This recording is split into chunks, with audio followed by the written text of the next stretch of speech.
Good evening and welcome to Chicago Tonight. I'm Brandis Friedman. And I'm Paris Schutz. On the show tonight, the things that unite us, they are the same, and they always have been. After losing every statewide race in last week's election, what is the future of the GOP in Illinois? President Biden's student loan forgiveness plan hits another legal roadblock. What borrowers need to know. Many families are still struggling to find baby formula, how local milk banks are helping to fill the shortage. If we stay on top of these people, we can make a change. Black temp workers at a Chicago industrial bakery are nearing a settlement over charges of racial discrimination. Chicago homeowners might face a greater property tax burden. That and more from Cranes. Meet the newly appointed and first Latino editor-in-chief of the Chicago Reader. For me, I found my identity or my voice through my art. A Pilsen street artist introduces us to a graffiti character that's taking center stage in his first solo exhibition.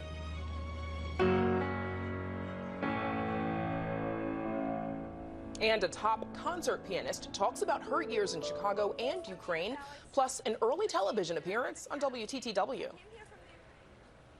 But first, some of today's top stories. First Lady Jill Biden was in Chicago today touting education and apprenticeships to an audience of business leaders. Education has always been about jobs, and it isn't a red issue or a blue issue. It's an American issue. And again, I've had the chance to work with Republican leaders on this, and we have an opportunity to make some real bipartisan progress, building pathways that work for all students, and everyone has a role to play. The First Lady, notably, is also a community college professor. She was greeted earlier by Cook County Board President Tony Preckwinkle, who accompanied her to Rolling Meadows High School to meet with students in the school's Career Pathways program. City Council shenanigans delay a proposal that would ask voters to raise a real estate tax. The proposal would add a tax on the sale of properties worth $1 million or more to help fight Chicago homelessness. City Council needs 26 alderpeople to reach a quorum. Only 25 members attended the meeting, even though 9 other alderpeople were in City Hall at the time. Those declining to participate are allies of the mayor. Under the current law, the transfer tax for a skyscraper and a $300,000 home is the same. Supporters of the proposal call that unfair. Mayor Lightfoot says it would be, quote, spun as a property tax increase ahead of February's election. The constitutional amendment to codify the right to unionize in Illinois reportedly has the votes. According to union sources and the Illinois Democratic Party, the so-called Workers' Rights Amendment has passed the simple majority of last Tuesday's vote. Voters reportedly cast more than 2.1 million votes for changing the Illinois Constitution. With negotiations at a standstill, University of Illinois Chicago faculty are voting today and tomorrow to authorize a strike. The union representing the faculty says compensation, job security, and workload are the issues still being negotiated after 7 months at the bargaining table. UIC says it agreed to an independent mediator to help reach a resolution, saying in a statement, quote, "We are eager to continue discussions as we believe much can be resolved through continued dialogue and the involvement of a federal mediator." Faculty have been working without a contract since August. Results of the strike authorization vote will be announced this week. And coming up in the program, the latest lawsuit battling student loan forgiveness. But first, a look at the future of the Republican Party in Illinois. That's right after this. Chicago Tonight is made possible in part by Alexandra and John Nichols, the Jim and Kay Mabey family, the Polk Brothers Foundation, and the support of these donors.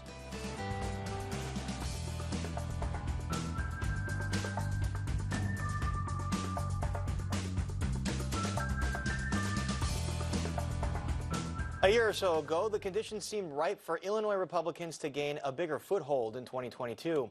The state's longtime former Democratic Party leader faced a major federal corruption indictment, unemployment lagged other states, and an off-year election typically favored the party out of power. But thanks to a confluence of factors, last Tuesday was a disaster for the Illinois GOP, losing every race for statewide office and falling further into superminority status in the State House. It's prompted calls from within for some soul-searching. And joining us tonight for some soul-searching are Pat Brady, former chair of the Illinois Republican Party, Thomas DeVore, Republican candidate for Illinois Attorney General, who was defeated by Democrat incumbent Kwame Raoul in last Tuesday's election, and State Senator Jason Plummer, who represents the 54th District in downstate Illinois. Gentlemen, welcome all of you, remotely or in person, here to Chicago tonight. Pat Brady, I'll start with you. We mentioned the factors that seem to be going in the GOP's favor maybe a year or so ago. What went wrong on Tuesday? Oh, a lot of things. I think there's a Trump effect hangover north of I-80 that probably had a lot of people that might have voted Republican that voted Democrat. We had some great candidates. We had a money deficit because of the consultants that came in the primary and basically drained all our money. And I think that maybe we misfired on some of the issues. Which consultants are you talking about? Well, the first group of consultants that came in and anointed Richard Irvin to be the nominee and promised everybody money, and then he got third place and they left town. This was the Ken Griffin. The Ken Griffin, Mike Zolnarovich, that crew. And that really hurt everybody else. I mean, they made promises to all the other candidates about how much money they were going to dump into this election, that we were going to be on parity with Governor Pritzker, and they weren't. But that being said, give the Democrats credit, Speaker Welch and President Harmon and Governor Pritzker. You know, they have run good campaigns in the last two cycles, and as Republicans, we got to figure out how we're going to work around that, because they're pretty effective. Tom DeVore, you really galvanized the base with your stance against the lockdowns, although you said in the general election that you're more moderate overall. Does the party have a problem north of I-80 if the candidate is too conservative? You know, I don't think so. It's certainly a factor to be considered. Is that a factor that moves the needle to the point that you can't overcome it? I don't think so. Mr. Brady said the Trump effect. Trump's been gone a long time. So, absent Trump, would we have won any of these races? I don't think so. There's bigger issues at play from a structural perspective and from an organizational perspective for the party in Illinois. And I think that had a much larger impact on these races than any former president ever could have had. Senator Jason Plummer, what are some of those structural issues within the GOP? Yeah, no, Tom's exactly right. We have an infrastructure problem here in Illinois, regardless of the election cycle, regardless of names that people like to talk about. The fact of the matter is, what we've done in Illinois Republican politics would be equivalent to sending the Chicago Cubs out onto the field without bats or gloves. You've got to put your team in a position to win, and that includes, county party organizations, precinct committeemen, get out the vote efforts, all of that blocking and tackling of basic politics.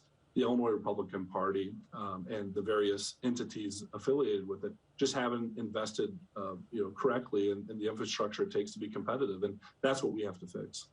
Pat Brady, the outgoing House Minority Leader Jim Durkin, kind of took some parting shots and said candidates do need to move to the middle on issues like abortion, gun control.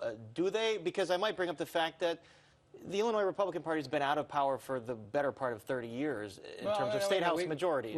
In the state house, but we had a governor 4 years ago, and for 25 years straight, we had governors. I do think there's a big difference. I've been all over the state and lived all over the state, and you do have to put a different kind of candidate north of I-80 than you do south of I-80 or even south of I-64. You need to put a more moderate candidate, probably a more pro-choice candidate, somebody that understands the gun issues right in your back door when there are carjackings and Glenview. So you do have to have a different type of candidate. But going forward, the factions at the North and the South have got to reconcile this, or we're never going to win. We got to be on one team. There are a lot of things that people north of I-80 can't stand about President Trump, but there are a lot of things south of I-80. Folks think, maybe some of these policies, maybe we can meet in the middle somewhere. But if we don't, right now we're just about irrelevant. And I completely agree with what Jason said.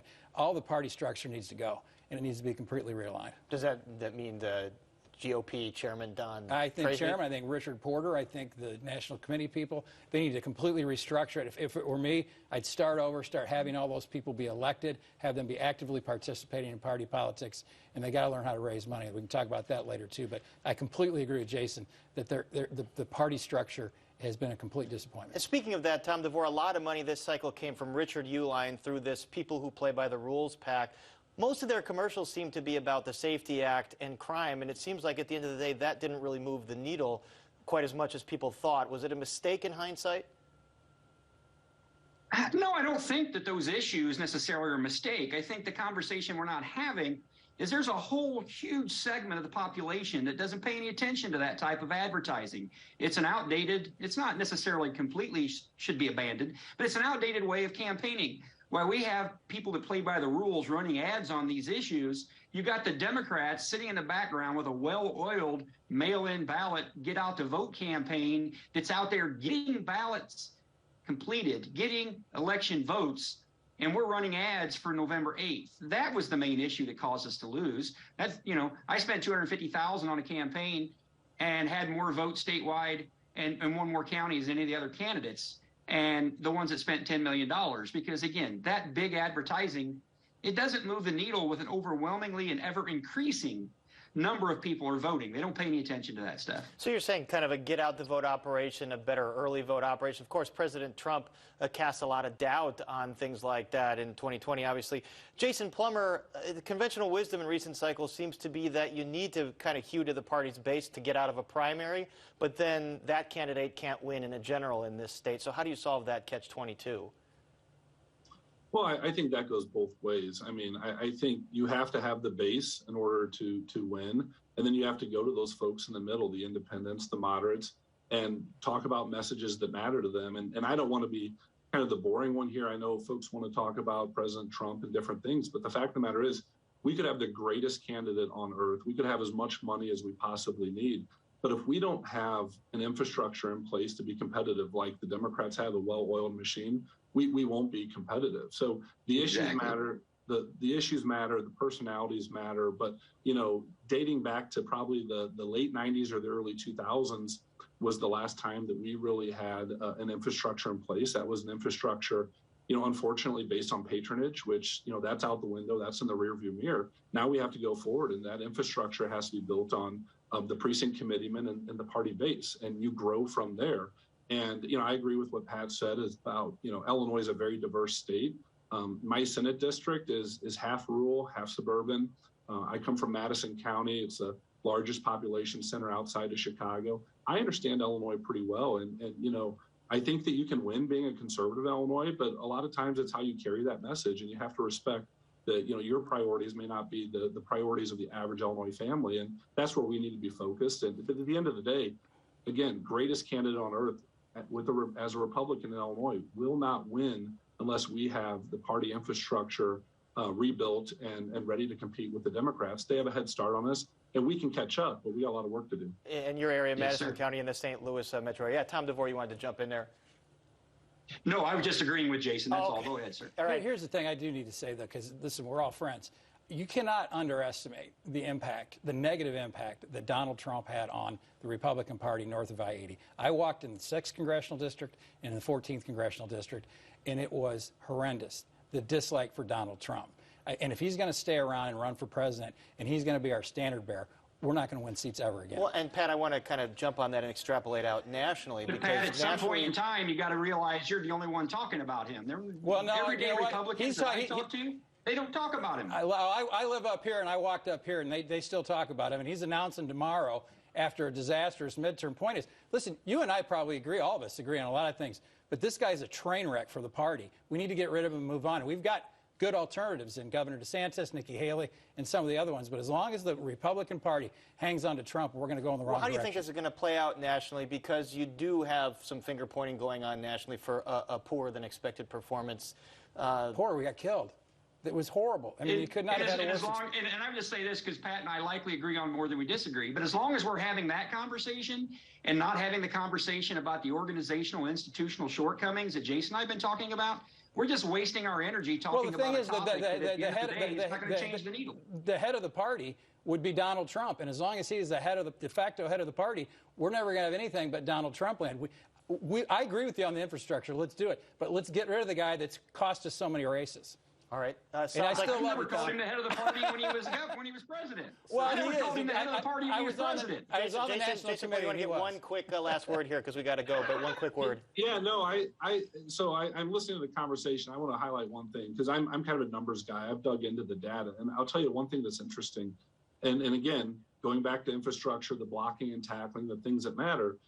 You can look at the deep southern parts of the state where one would assume that Donald Trump, is very popular. You can look at the northern areas where maybe his popularity is not as strong. What I can tell you is across the state, if you look at the various geographies, we had low Republican turnout. We had pretty decent turnout, not great, but we had better turnout in the Metro East, where Republicans actually picked up seats in Democrat areas. And again, it goes back to the turnout. We got to leave it there. So it sounds like these are the discussions that are going to be had within the party and apparatus they're all over the next. We're all friends. The next few weeks. All right, debate amongst friends. Our thanks to Pat Brady, Thomas DeVore, and State Senator Jason Plummer. Thank you all very much. Thank you, gentlemen. Take care. See you guys. College debt holders who signed up for President Biden's relief plan must feel a bit of whiplash right about now. Today, a U.S. appeals court has extended the block on Biden's plan after a Texas court also struck down that program. For borrowers still looking to apply, they'll be met with this message blocking them from applying. According to the White House, 26 million borrowers nationwide have already applied for Biden's student loan debt relief plan, 16 million of whom have already been approved. And joining us are Lynn Baker, Managing Director of Communications at the Illinois Student Assistance Commission. Lynn Baker, welcome back to Chicago tonight. So what does this latest court injunction mean for that 16 million who have already signed up? Well, as you know, there have been numerous challenges to the program. At this point, it's kind of status quo, right? So it's students have to move forward as if this program wasn't happening. As we know, student loan repayment starts again in January. The pause ends in the end of December. So students need to prepare for repayment until we find out more. And we should remind everybody that this plan applies to loans of $10,000, or cancerous $10,000, $20,000 for Pell Grants, and of course there are income limits on all of this. So Lynn Baker, what about the other 10 million that would be eligible but can't apply right now? What should they do?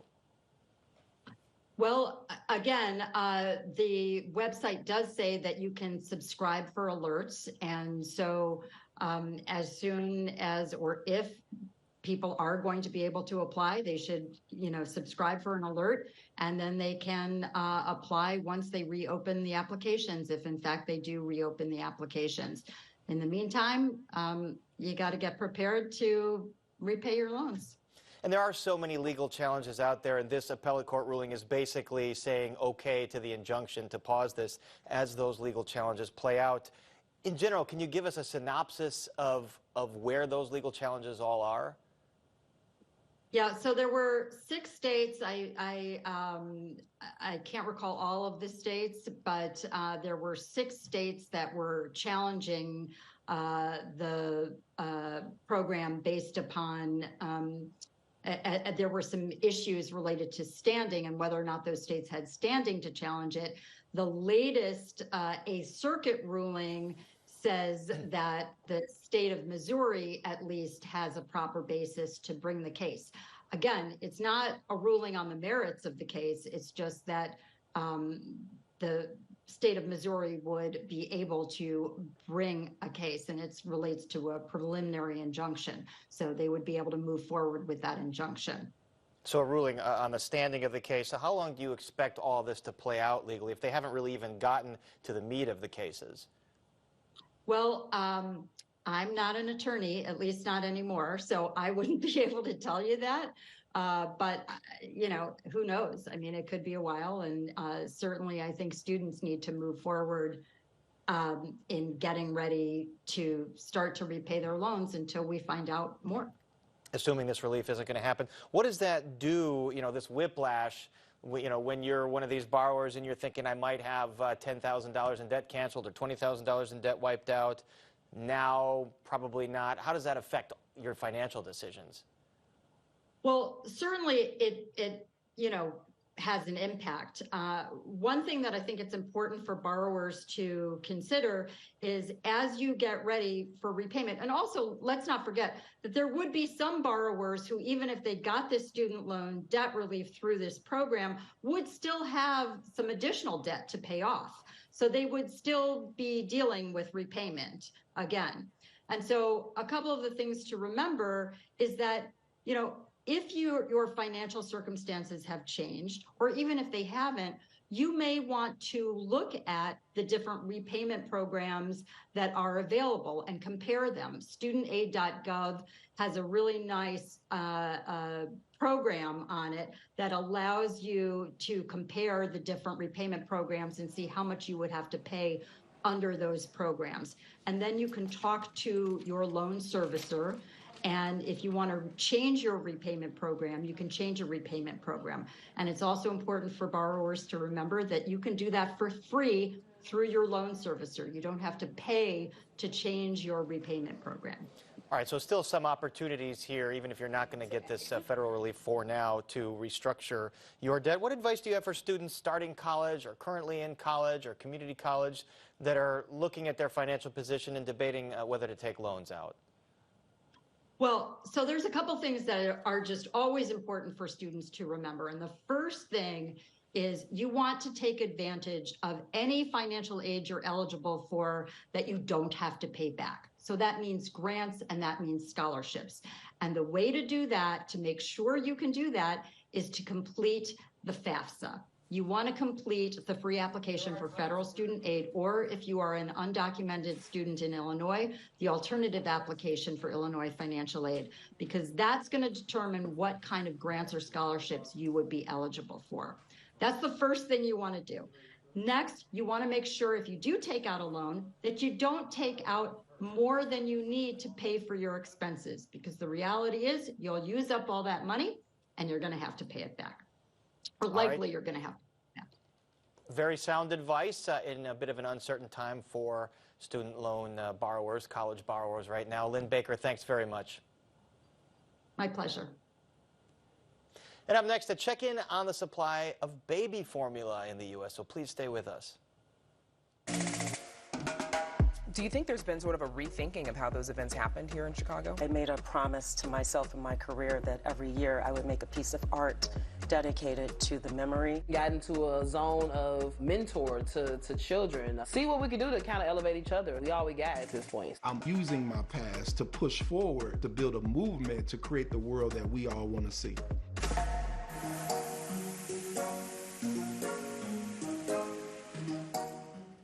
When a baby formula plant in Michigan shut down in February, it created a crisis that sent parents into a tailspin. Prices soared, and for children who needed specialized formulas, the problem was life-threatening. For some families, relief came from an unexpected place, a donor breast milk bank. Here in Chicago, the only accredited milk bank is still providing this important resource as the supply slowly recovers. Joining us to talk about the milk bank and the increased need for donor breast milk is Summer Kelly, Executive Director at Mother's Milk Bank of the Western Great Lakes, and welcome back. Summer, you all saw an increase in demand at the height of the shortage, and that was about 6 months ago. What kind of demand would you say you're seeing today? You know, that demand is carrying through, and part of that, we have seen an increase in the available supply of formula, but the increased awareness about milk banking and the use of donor milk for babies at home has increased. So that's led to a sustained increase in demand. How would you say this demand that you're seeing today, how does it compare to 6 months ago to 6 months before that? Actually, right at the height of the formula crisis, we saw about a 20% increase in demand for donor milk, both in the hospital setting, because hospitals were struggling to find formula, as well as the outpatient setting for families at home. That 20% increase has carried all the way through till today. So we are putting a call out for donors to come and donate milk. This is Thanksgiving season, so of course we want to give thanks and gratitude to our donors, and also encourage them to donate if they need a place to put their turkey in the freezer. So it's a great time to donate milk. Got to move out the breast milk to make room for the turkey for Thanksgiving. Absolutely, yes. So Mother's Milk Bank, you saw an increased need for donor milk, as you said. What kind of increase in donations did you see? How did that work? You know, it's a beautiful thing, Brandis, because the increase in donations matched the increase in demand. Exactly. So we had a 20% increase in generous moms reaching out to donate milk. They heard about the formula crisis on TV. Their friends were struggling to find baby food, so they reached out to us to donate their extra milk, and we were able to pasteurize it, test it, send it out to hospitals and to babies at home who needed milk. And let's talk about that a little bit, because any mom who's ever breastfed knows it's a lot of work. Tell me a little bit about, what that means for the folks who are donating. Absolutely. So these moms have an extra supply. So whether they're pumping to donate specifically to help babies, or maybe they have an oversupply from pumping when they went back to work, these moms donate about 100 ounces to the milk bank. We have a screening process, so we check in with their physician or their provider. We do a blood test. A lot of the screening protocols are similar to the screening protocols that blood banks use to ensure the safety of blood. So we rely heavily on that guidance, as well as guidance from the Food and Drug Administration and local regulatory agencies to ensure the safety of donor milk. Does it ever get a little bit tricky? Because, you know, a mother's body, doesn't it sort of produce what her baby needs? And then we're giving that milk to another baby. How does that work? Yeah, absolutely. So for a lot of moms, you know, maybe they're just matched exactly and they don't have an extra amount to donate, and that's okay. We are really targeting or looking for donations from moms that have an oversupply. And I'd also like to point out that 10 to 15% of all of our milk donors are moms that donate after loss. So maybe their child passed away in the neonatal intensive care unit or after hospitalization, and these moms donate to honor their child's legacy. So this is a really important program that we have at the Milk Bank. Poppy's Dream honors these donations, and we're really honored to celebrate their child's legacy on a daily basis.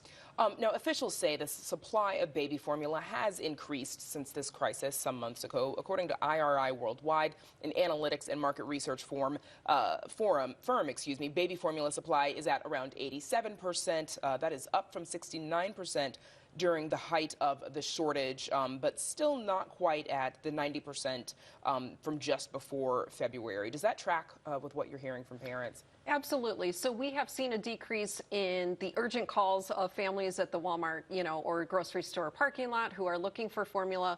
What we are doing now is providing specialty, you know, covering those kids that were taking specialty formulas because they have maybe a kidney issue or some other type of medical issue that required the use of specialty formulas. Some of those are still hard to find. So we are carrying through and providing donor milk to those children with special medical needs. And to be clear, we should mention that we did receive a statement from Abbott Labs today as well, because of course the shutdown of their lab in Michigan, or their plant in Michigan, was part of what led to this entire problem. And it reads, in quote, "We're doing everything we can to help get formula into moms and caregivers' hands. We restarted production at Sturgis in July with a focus on our EllaCare and other specialty infant formulas.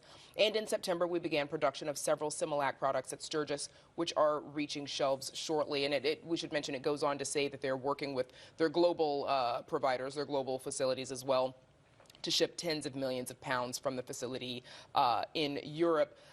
Summer, you know, the shortage, of course, brought awareness of the option of donor breast milk for millions of families. They weren't aware that it was possible.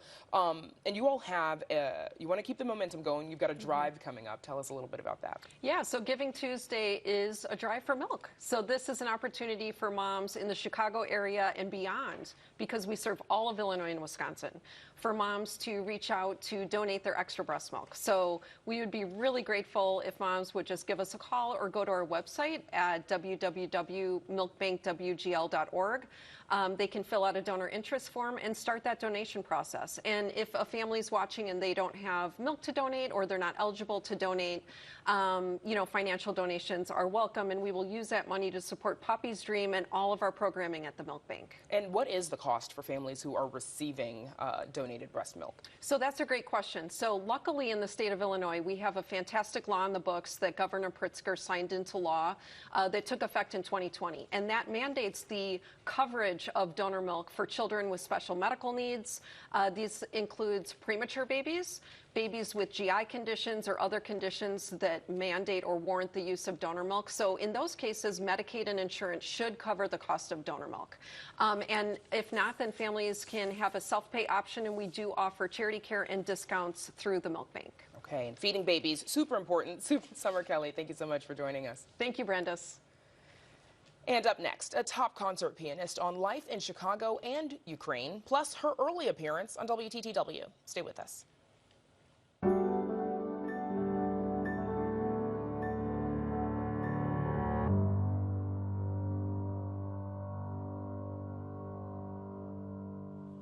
She is an educator, a mom, and a distinguished concert pianist in demand from China to Europe and from Ravinia to right here at WFMT. In fact, one of her first television appearances was on WTTW in 1994 when she was just 15 years old. It was a long road from Odessa, Ukraine to Cook County, and pianist Ina Felix still has a lot of road ahead of her. Producer Mark Vitale caught up with her on a trip through town soon after a concert at Lincoln Center.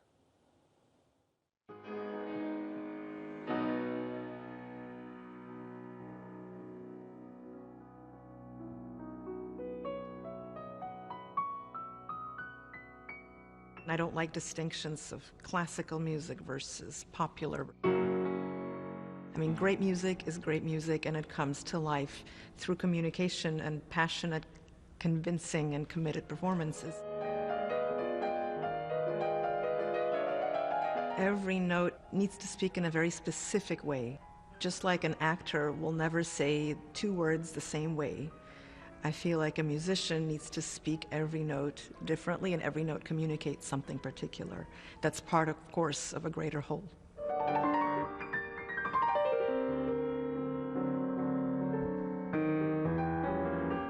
We met Ina Felix at the Music Institute of Chicago, where her mother was a faculty member. Ina herself is now a professor of piano at UCLA's Herb Alpert School of Music. I first met her back in 1994. Hi, I'm Ina Felix. I'm 15 and I play the piano. As a contestant in the Illinois Young Performers Competition on WTTW, she performed with the Chicago Symphony Orchestra. It was very exciting, and my mom was very proud, my dad too. It was something that everybody wanted in those days, but in a sense, it's just a competition.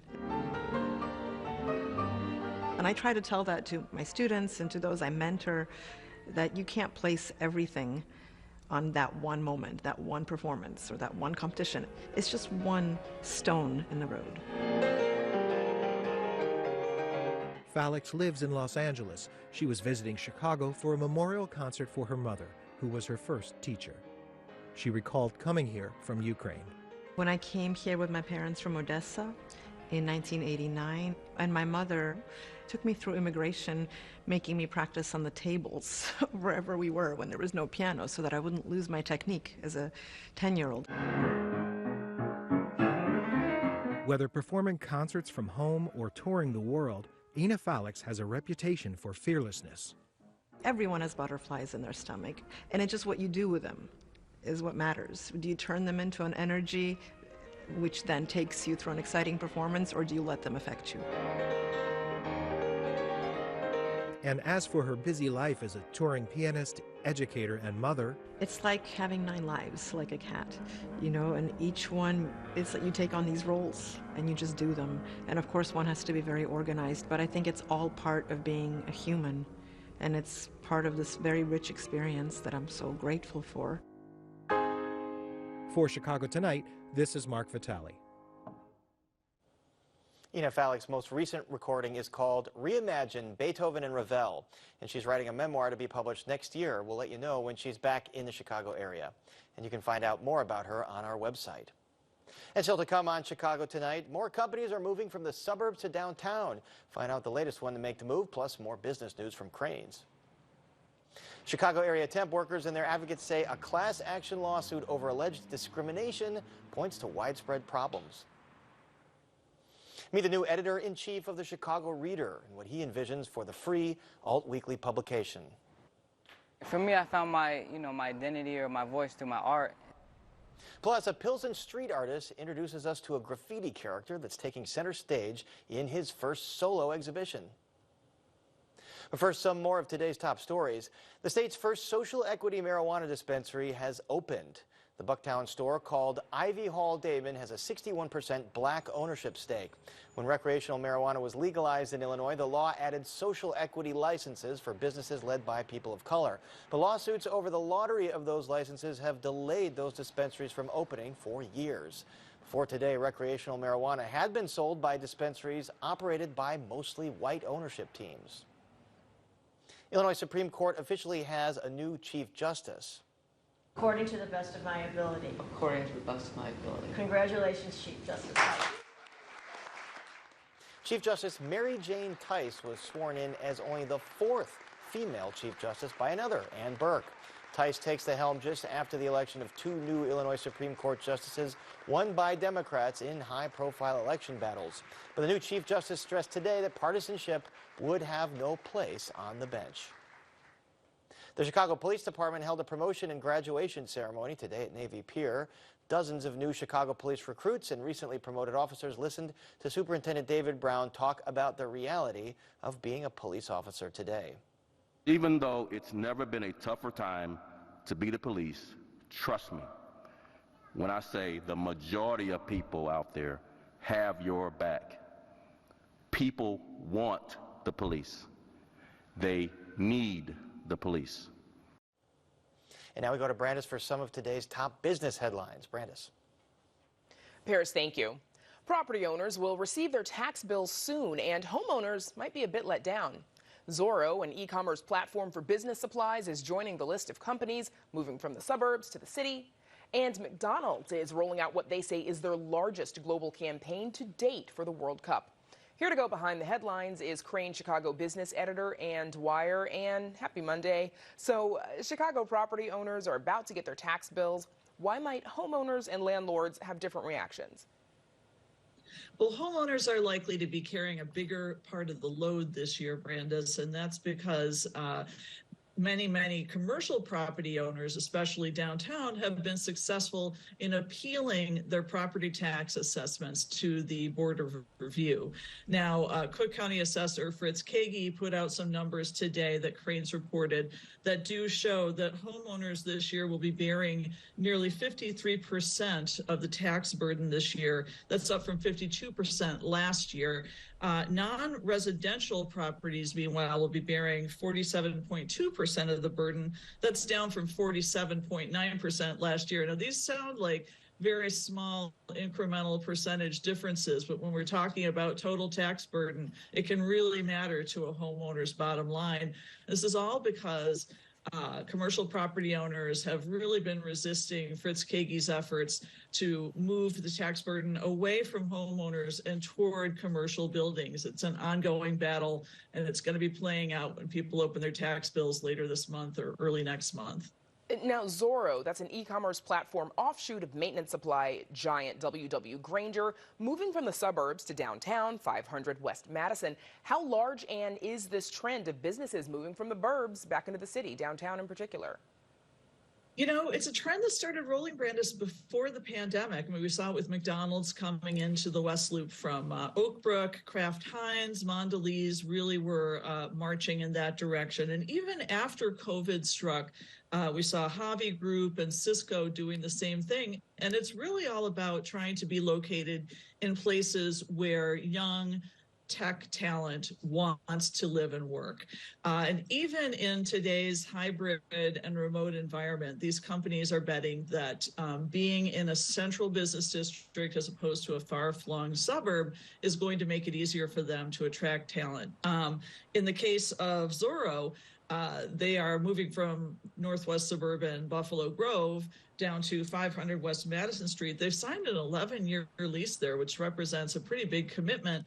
And this is actually a big company. They are on track for $1 billion in sales this year. So this is a significant move, even if it's just a division of the giant W.W. Grainger. Yeah, so a big move. Okay, you also mentioned McDonald's. Now, they're putting together a star-studded ad campaign. They say it is their largest global campaign to date, which is big to imagine. This one for the World Cup. What's the goal, Ann? The goal is to try to do what they haven't done before, which really is a social media and digital-driven ad campaign. I think McDonald's understands that the audience that gravitates to the World Cup is a young audience, an online audience. And while we might be seeing some of the ads for this campaign on TV, they're mostly going to be playing out on social media, TikTok, Twitch, etc. Jason Sudeikis of Ted Lasso is going to be central to this campaign, which makes sense since that's a soccer-themed show. But there's also going to be a TikTok creator named Kabi Lame, who's going to be center stage in this, a K-pop band named ITZY, a Twitch streamer named Edwin Castro. all are going to be driving the idea that McDonald's is a place to gather before and after games and to celebrate wins and to comfort one another during losses. All right. I think their line is want to go to McDonald's. All right. Ann Dwyer, thank you so much for joining us. Thank you, Brandis. Black temp workers are systemically discriminated against. That's the charge at the heart of a nearly decade-old class action lawsuit against an industrial bakery in Chicago. Now, the staffing agency and the bakery's then owner are set to pay more than $1 million to settle the case. Worker advocates say the suit points to widespread problems faced by temp workers and possible legislative solutions. Chicago Tonight's Nick Blumberg joins us now with more. Nick. Well, Brandis, it's been a long road to resolve this case, but there is an end in sight. This lawsuit was filed back in 2013 against an industrial bakery then called Gold Standard and a temp worker staffing agency known as MVP. Black workers say they faced systemic discrimination as they tried to get hired or get better opportunities at the bakery. They wasn't really hiring African American people, or they hire you and let you work the worst jobs ever on the third shift where you couldn't be seen. In the oven where it was like 100, 200 degrees. And then the sanitation job where you cleaning where you don't want to clean. Rose also says those workers were blocked from getting a permanent job. They'd be hired for 60 days, let go, and then brought back on as a temp. Rose and others eventually organized with guidance from the Chicago Workers Collaborative. The temp agency was discriminating, putting workers, like immigrant workers, into jobs while discriminating over black workers. This issue was identified 10 years ago as something that regularly happened at the temp agencies, and we still see that very often in mainly all the temp agencies. Nick, how widespread do advocates say these issues are? They accuse temp staffing agencies of a pretty widespread pattern of bias. A report from an advocacy group that came out last year sent pairs of prospective employees to dozens of staffing companies in the Chicago area, one black person, one Latino person, to see who got a job offer. The report says 52% of agencies made segregated job offers, and it says 38% of agencies discriminated against black workers. To advocates, that points to the need for oversight. There's not a lot of regulations for temp agencies through government institutions, although they have to report demographics, but they only have to report the demographics over the people who got hired, not the people who go and apply for a job. That's why it's easy for them to discriminate. It can also be difficult for workers who face discrimination to band together and take action, like a lawsuit. Chicago Kent law professor Jamie Franklin says the barriers are logistical, financial, and emotional. There are very few workers who want to, stick their necks out and be named plaintiffs in class action lawsuits. Their name is on the court case. That's going to be something that's going to be with them for life. And even finding an attorney to represent them can be a challenge. Because these cases take so long, attorneys who take them may end up bearing years and years of risk of not being paid. The settlement comes after protracted legal wrangling and negotiations. The companies that were sued don't admit to any wrongdoing. Franklin says cases like this demonstrate the limits of what workers and their advocates can achieve in a courtroom. Litigation itself is not the answer. I think legislation is the answer. Organizing, is one of the answers, which is something that went alongside this case. There's a statute in Illinois that was passed during this case while it was pending, which helps to protect temporary workers. A law that the Chicago Workers Collaborative hopes to build upon and expand. Despite the long road, worker Barry Rose says this suit was worth it. If we stay on top of these people, we can make a change. But if we lack off, they'll go back into their practice. After y'all ain't looking no more, they'll go back. Yeah. When the reporting stop and the money gets settled, they'll go back to their old practice. We should note that neither the bakery owners, the staffing agency, nor state and national staffing company industry groups would comment for this story. And Brandis, the judge in this case, just signed off on the preliminary settlement deal. Final approval could come in the spring. Interesting research there, Nick. Thank you. Thank you. Up next, we introduce you to the new head of the Chicago Reader. That's in a conversation that first aired on Chicago Tonight Latino Voices with host Alex Hernandez of Univision. But first, a look at the weather.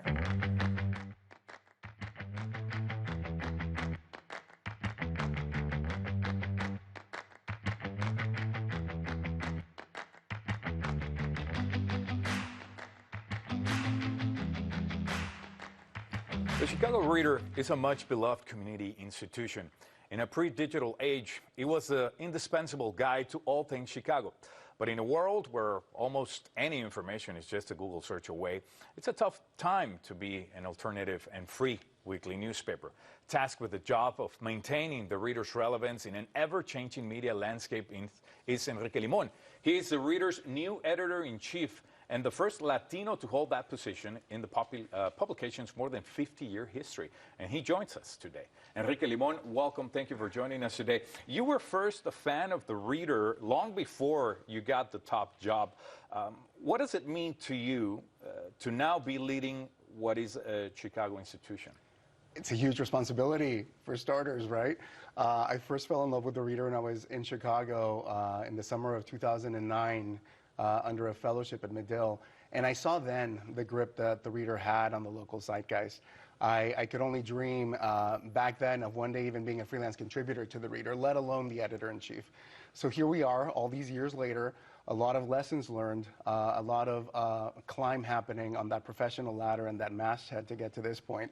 And you know, in very many ways, it's a homecoming, and I'm just very, very humbled by it. Right. For Chicagoans of a certain age, the Reader was indispensable. It was a place where they could find a job, maybe a date, cool things to do around the city, and also some great journalism. Now a lot of stuff is just a Google search away. How can you maintain the Reader's relevance in a digital age?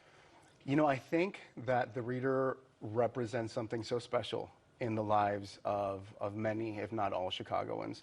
And a lot of Chicagoans have a Reader story. So it's funny that you mentioned about the personals from back in the day. Those were the pre-Tinder days, right? You had to go to the physical paper. So it definitely has a retro quality to it when you actually get still in this day and age to pick up a physical issue.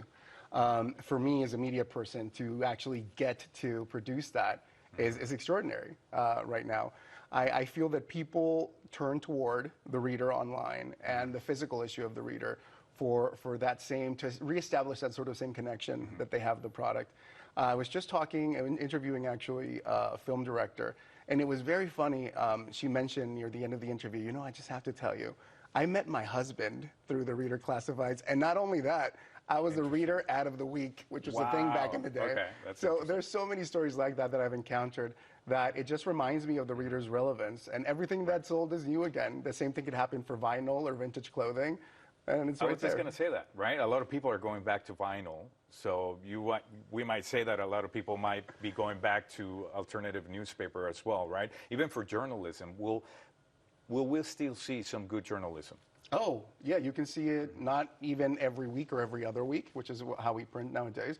You can see it every day on the Reader's website. I think that that's one thing that we have not lost track of, that commitment particularly to long-form journalism. I mean, you mentioned dwindling outlets out there.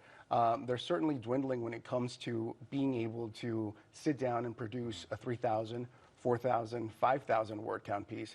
The Reader is still an outlet that does that. So it really is an extremely valuable journalism school as well for up-and-coming writers, which is something I'm very proud of. You're the first Latino editor-in-chief. Yep. Do you see that as significant or not? I do. I think that I see it as not just a change in Chicago demographics and in media in general, but I also see it as like our time has come. Our time has come as a population to not just be relegated to our niche outlets, but to be part of the mainstream. You know, I'm pretty sure that you and I are aware of incredible musical artists, for example, who are huge within our communities, but they've never done anything in English. And once they do, it's called a crossover. Right?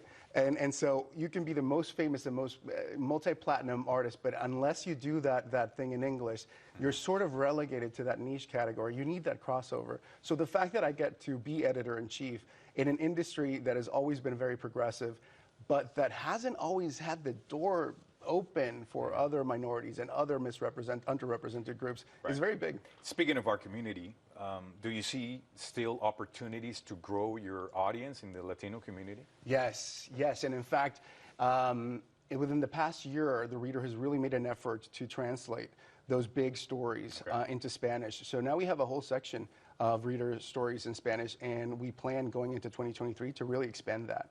Right. Now, we were talking about being an alternative free weekly newspaper. How do you keep the lights on? Right? How do you keep the lights exactly, on? How do you do it? Yeah. Exactly. Just recently, this summer, the Reader went to nonprofit status. So in that regard, we're not much different than you. We currently have a hybrid model between what was the bread and butter back in the day, which is advertising within the paper and within our website digitally. But also we have a subscription model wherein people can donate and be active subscribers. And even though we haven't pushed it that much, so many people have done it because, again, they want to make sure the Reader is still there. They want to make sure the Reader is thriving.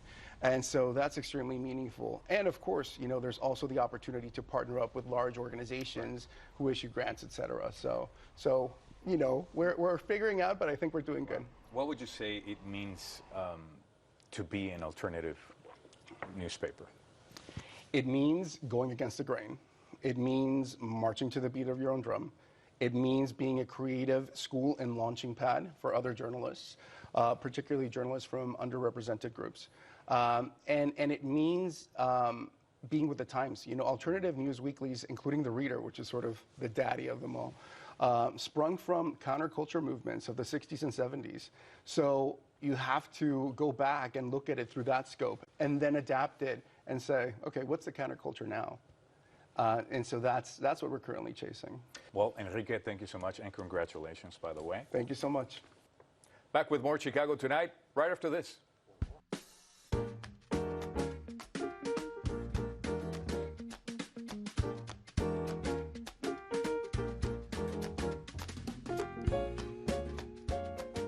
For the first time, the work of a Pilsen graffiti artist is being showcased inside at the Elmhurst Art Museum, to be exact.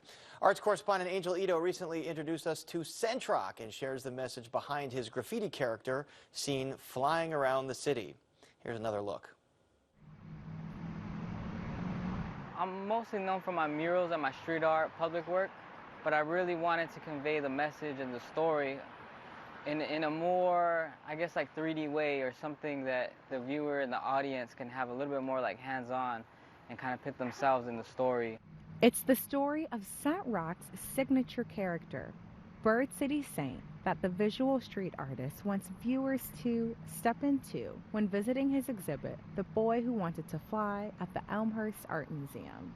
I want the viewers and the audience to be able to put themselves in their shoes, or be able to put themselves behind that mask as well, like be able to have the idea of like freedom and escape, and understand the story of this.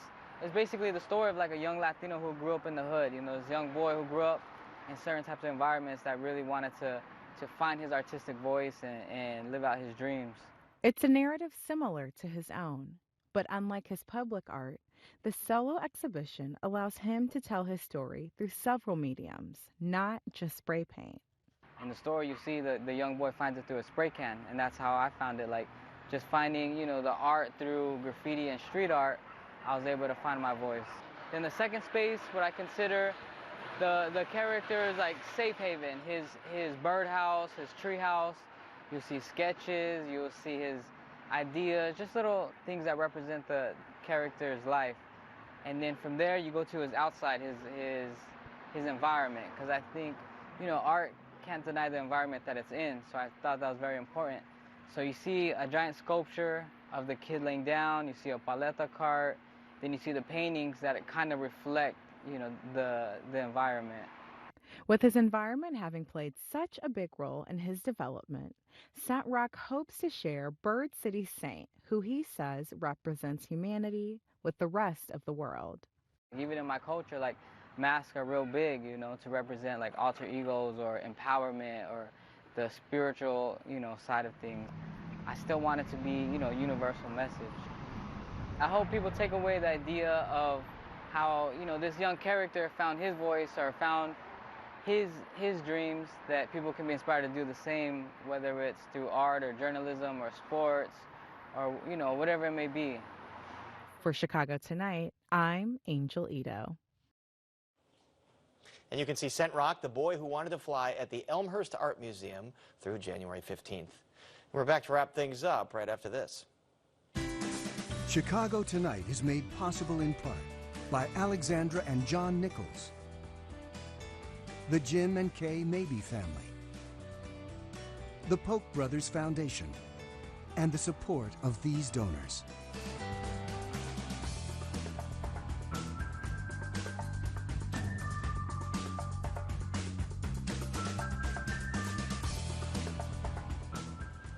And that's our show for this Monday night. Please join us tomorrow night live at 7. As property tax bills make their way to homeowners, we explain how the final amount is set. And the story of a tree, one that's witnessed generations of Chicago history and is now coming down. And we leave you tonight with some more from pianist Ina Falix. And now for all of us here at Chicago Tonight, I'm Paris Schutz. And I'm Brandis Friedman. Thank you for watching. Stay healthy and safe, and have a good night.